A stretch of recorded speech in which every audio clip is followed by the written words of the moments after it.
Hello friend, tap and die के बारे में देखेंगे। टेप तथा डाई वे टूल हैं जो कि थ्रेड काटने के काम आते हैं। थ्रेड का मतलब होता है चूड़ी। इनमें से अनेक काटने वाले कटिंग टूल हैं, जबकि अन्य रूप प्रदान करने वाले टूल। डाई एक थ्रेड काटने का टूल है। डाई के द्वारा किसी भी गोलाकार पाइप या सरिये के डायमीटर पर थ्रेड बनाई जाती है। जिस प्रकार टेप के द्वारा किसी भी गोल सुराख यानी राउंड होल में थ्रेड बनाई जाती है, तो डाई के बीच में सुराख करके विशेष प्रकार के वी थ्रेड बनाई जाती है। इन थ्रेड को कटिंग एज देने के लिए 3, 4, 5 या 6 होल इस प्रकार कर दिए जाते हैं कि थ्रेड वाला होल भी थोड़ा सा कट जाए। उस कटे हुए होल से ही थ्रेड का कटिंग एज बनता है। डाई कुछ थ्रेड ग्राइंडर के द्वारा चैम्फर कर दी जाती है, जिससे डाई चलाते वक्त जॉब पर आसानी से थ्रेड पकड़ लेती है। और डाई बनाने के लिए alloy steel, high speed steel काम में लिया जाता है और फिर डाई को हार्ड या टेम्पर्ड किया जाता है। तो डाई जो रहता है उसको हार्ड टेम्पर करके अलॉय स्टील और हाई स्पीड स्टील से बनाया जाता है, याद रखना है। ये मटेरियल का नाम अनिवार्य रूप से पूछा जाता है कि डाई टेप एंड डाई किस मटेरियल से बनाया जाता है। टेप टेप एक आंतरिक चूड़ी काटने वाला कटिंग टूल है। इंटरनल थ्रेड काटता है। टेप को हाथ एवं मशीनों की सहायता से आसानी से प्रयोग में लाया जाता है। यह हाई स्पीड स्टील HSS इसका फुल फॉर्म होता है हाई कार्बन स्टील और हाई स्पीड स्टील इत्यादि का बना होता है। टेप की बॉडी पर थ्रेड कटी होती है। फ्लूट्स बने होते हैं। फ्लूट का मतलब होता है कि जहाँ से फ्यूल या आपको कूलेंट प्रवाहित हो सके, तो उस रास्ते को फ्लूट्स कहते हैं। टेप की सहायता से किसी भी जॉब में आंतरिक थ्रेड को काटा जाता है। जॉब में पहले से बने हुए होल में टेप टूल द्वारा इंटरनल थ्रेड काटने की क्रिया को टेपिंग कहते हैं। इसके बाद देखिए नेक्स्ट, टेप के भाग। टेप के कौन कौन से भाग होते हैं, तो यहाँ आपको दिखाया गया है कि टेप में टैंक होता है, बॉडी टैंक, सैंक। यहाँ देखिए इस भाग को टैंक, फिर इसको बोलते हैं सैंक। ये बॉडी होती है यहाँ से यहाँ, और यहाँ पर ये रहती है यहाँ कटिंग कोर। यहाँ आप यहाँ से देखते हैं पॉइंट से, तो कटिंग कोर के बारे में जानकारी मिल जाएगी। इसी प्रकार से नेक्स्ट टेप में आपको यहाँ पर देखिए कि जो ओवरटेल लेंथ है, तो ये shank length plus thread length दोनों को जोड़कर ओवर रेल लेंथ बनती है। Length square, excess dividing square, shank diameter, internal centre, point diameter और एक्सटर्नल सेंटर। तो ये क्वेश्चन बन सकता है ओवरऑल लेंथ क्या कहलाती है, तो सैंक लेंथ प्लस थ्रेड लेंथ दोनों को जोड़कर क्या बनती है, ओवरऑल लेंथ।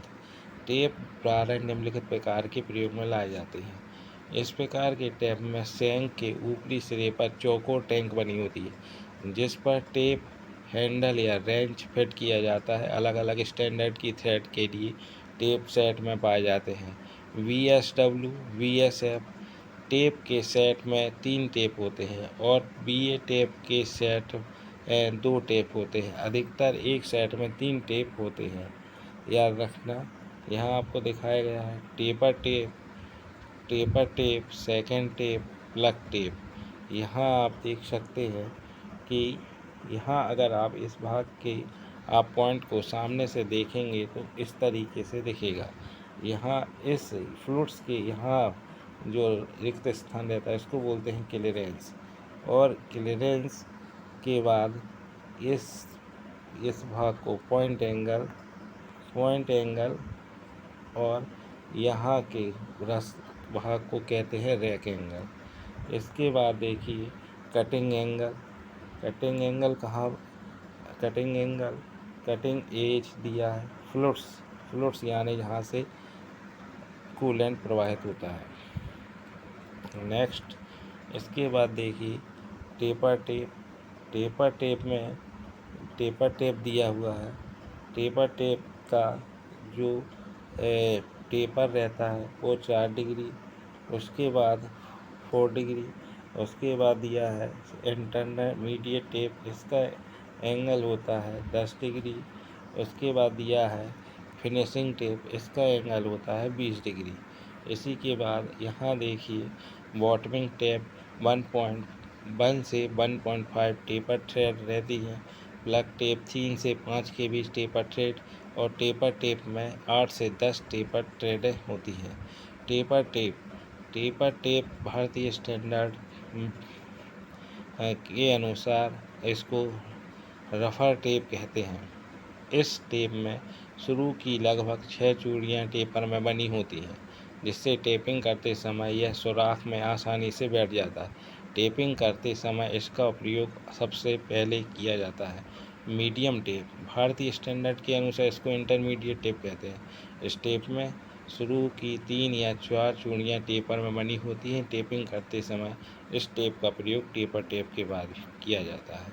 बॉटमिंग टेप भारतीय स्टैंडर्ड के अनुसार इसको फिनिशर टेप कहते हैं। इसमें शुरू की लगभग 2 चूड़ियाँ टेपर में होती हैं, और टेपिंग करते समय इस टेप का प्रयोग टेपर और मीडियम टेप के बाद किया जाता है। इस टेप का प्रयोग ब्लाइंड होल में टेपिंग करने के लिए किया जाता है। मशीनिंग टेप इस टेप का प्रयोग मशीन की सहायता से किया जाता है, इसलिए इस टेप को ऐसे डिजाइन में बनाया जाता है कि यह लगातार टेपिंग कर सके। मशीनिंग टेप का अधिकतर प्रयोग ड्रिल मशीन, लेथ मशीन में किया जाता है। इसको मशीन पर बांधने के लिए टेपिंग अटैचमेंट की आवश्यकता पड़ती है। एक्सटेंशन टेप इस पुली टेप भी कहते हैं। इस टेप की सैंक साधारण हैंड टेप की सैंक की अपेक्षा अधिक लंबी होती है। इस टेप का प्रयोग प्रायः वहाँ किया जाता है जहाँ पर अधिक गहराई के बने सुराख में चूड़ियाँ काटनी होती है। जैसे पुली के हम में टेपिंग करने के लिए इस टेप का प्रयोग किया जाता है। मास्टर टेप यह साधारण हैंड टेप की तरह होते हैं, जिसमें 6 से 10 फ्लोट्स होते हैं, और अधिक फ्लोट्स होने के कारण इससे जो थ्रेड बनाई जाती है वे साफ और शुद्धता में बनती है। इसलिए इस टेप का प्रयोग वहाँ पर किया जाता है जहाँ पर अधिक साफ और शुद्धता की चूड़ियाँ काटने की आवश्यकता होती है। मशीन स्क्रू ये छोटे साइज के हैंड टेप होते हैं। इनका साइज नंबर में लिखा हो जाता है। ये प्रायः 1/4 इंच से छोटी साइज की चूड़ी काटने के लिए प्रयोग किए जाते हैं। साधारणतः 0 से 12 mm 12 नंबर वाले टेप ही प्रयोग में लाए जाते हैं। 0 नंबर का साइज 0.060 इंच और 12 नंबर का साइज 0.216 इंच होता है। इसी प्रकार से नट टेप इस टेप का प्रयोग नट थ्रेडिंग मशीन के लिए प्रयोग किया जाता है। इस टेप की सैंक नट के माइनर डायमीटर से कम साइज की होती है। जब इस टेप से नट में टेपिंग की जाती है तो ये नट में चूड़ियाँ काटने के बाद वह टेप की सैंक पर चला जाता है। टेप ड्रिल साइज जब किसी भी जॉब में टेपिंग की जाती है तो उसे टेप की साइज के अनुसार कुछ छोटे साइज का ड्रिल होल करना पड़ता है, और यह ड्रिल होल टेप पर कटी हुई चूड़ियों के कोर डायमीटर के बराबर आवश्यक होना चाहिए। यदि ड्रिल टेप की साइज के अनुसार अधिक बड़ा हो जाए तो चूड़ी पूरी गहराई में नहीं बनेगी। इसी प्रकार यदि ड्रिल होल छोटे साइज का बना है तो टेपिंग करते समय टेप के टूटने का खतरा बना रहता है। इस प्रकार टेप के साइज के अनुसार सही साइज का ड्रिल होना आवश्यक है, जिसको निम्नलिखित सूत्रों के द्वारा निकाला जा सकता है। ब्रिटिश स्टैंडर्ड की चूड़ियाँ ब्रिटिश स्टैंडर्ड अर्थात BSW, BSF और BA आदि चूड़ियों का साइज इंचों में होता है। अलग अलग स्टैंडर्ड की चूड़ियों में चूड़ियों की संख्या अलग अलग होती है। इन चूड़ियों के टेप के लिए टेप ड्रिल साइज के लिए निम्नलिखित सूत्र के द्वारा निकाला जाता है। इस भारतीय स्टैंडर्ड के अनुसार इन चूड़ियों से संबंधित होने के लिए M अक्षर को चूड़ी के व्यास और पिच 1.5 और M अक्षर के लिए चूड़ी का व्यास से दर्शाया जाता है। इसी प्रकार से डाई टूल के प्रकार। डाई कितने प्रकार की होती है? तो डाई जो होती है 6 प्रकार की होती है। Solid type die, spread type die, adjustable die, die nut, die plate और die pipe. Solid type die यह ठोस डाई ठोस व गोल चक्की के समान होती है। इसके बीच में कोई भी स्टैंडर्ड चूड़ियाँ हो सकती हैं। इसमें 4 कटिंग साइज बनाने के लिए 4 कटिंग फ्रूट बने होते हैं और यह डाई बहुत ठोस होती है, इसलिए एक ही बार में पूरी गहराई के साथ थ्रेड इसमें काटी जा सकती है। इस सॉलिड टाइप डाई की में गहराई को सेट नहीं किया जा सकता, इस कारण से सॉलिड टाइप डाई कहा जाता है।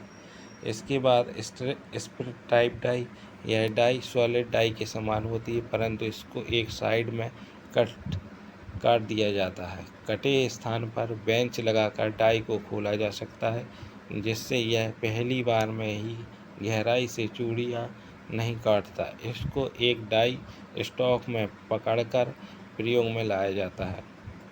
डाई स्टॉक में लगे सेट स्क्रू की सहायता से इसे एडजस्टेबल करके वांछित या अपने अनुसार गहराई में चूड़ियाँ काटी जा सकती हैं। सर्कुलर स्प्लिट डाई दिखाया गया है। इसमें देखिए फ्लूट्स कटे हुए हैं, सर्कुलर गैप्स होता है और एक्सटर्नल थ्रेड के लिए बताया गया है। एडजस्टेबल डाई यह दो टुकड़ों में होती है। प्रत्येक टुकड़े के अंदर की चूड़ी कटी होती है। इस चूड़ी के बीच में गोल ध्रुव कटे होते हैं जो कटिंग एज का कार्य करते हैं। दोनों टुकड़ों पर 1 तथा 2 नंबर लिखा होता है। डाई के बाहर की ओर एडजस्टिंग स्क्रू की सीट बनी होती है और दोनों टुकड़ों को थोड़ा टाइट करके पहले हल्की चूड़ी बना ली जाती है तथा इन्हें और टाइट कर घुमाने के लिए इच्छित गहराई की थ्रेड बनाई जा सकती है। इस प्रकार की डाई में बॉडी जॉबों में थ्रेड काटी जाती है। डाई नट आकार में वर्गाकार षष्ठाकार नट के समान होता है, यानी 6 भुजाओं वाला या 4 भुजाओं वाला। वर्गाकार डाई नट में 4 फ्रूट्स और हेक्सागोनल डाई नट में 6 फ्रूट्स होते हैं। इस डाई नट को प्रयोग करने के लिए डाई हैंडल की आवश्यकता नहीं होती, पर भी इस डाई नट को ओपन स्पैनर या बॉक्स स्पैनर या रिंच स्पैनर के द्वारा घुमाकर प्रयोग किया जा सकता है। इसका प्रयोग कहीं गहरे थ्रेड काटने या चूड़ी को साफ करने के लिए किया जाता है, जहाँ पर डाई हैंडल द्वारा डाई को घुमाने की संभावना अधिक होती है। डाई प्लेट में बहुत सी थ्रेड की डाइयाँ एक लाइन में बना ली जाती है। यह एक प्रकार हाई कार्बन स्टील की एक प्लेट होती है, जिसमें किसी भी साइज की थ्रेड की 3 डाइयाँ रहती हैं, जो कम से कम एक के बाद दूसरी प्रयोग की जाती है। तीसरी डाई पूरी गहराई में थ्रेड बनाती है। इस प्लेट में अधिकतर 3 mm से छोटे साइज की थ्रेडों के लिए डाइयाँ बनी होती हैं। डाई पाइप, इसका प्रयोग पाइपों की थ्रेड काटने के लिए किया जाता है। इसके लिए भी डाई ब्लॉक का प्रयोग किया जाता है, जिसमें 2 या 4 बिटों में डाई फिट की गई होती है। यह एडजस्टेबल डाई के समान होती है। इसमें भी साइजों को कम या ज़्यादा करने के लिए एडजस्टिंग स्क्रू होते हैं। डाई स्टॉक, डाई को पकड़ने वाले हैंडल या फिक्सचर को पकड़ने के लिए स्क्रू तथा उसे समायोजित करने के लिए सेट स्क्रू। डाई को बलपूर्वक घुमाने के लिए हैंडल लगे होते हैं। यह 2 प्रकार के होते हैं, सॉलिड डाई स्टॉक और एडजस्टेबल डाई स्टॉक। आगे की वीडियो को या अपने चैनल को लाइक और सब्सक्राइब करें, ताकि आपको हमारे चैनल में दिए गए पूरे कंटेंट के बारे में जानकारी मिल सके, जिसमें फिटर, इलेक्ट्रीशियन, डीजल मैकेनिक से संबंधित कंटेंट उपलब्ध हैं।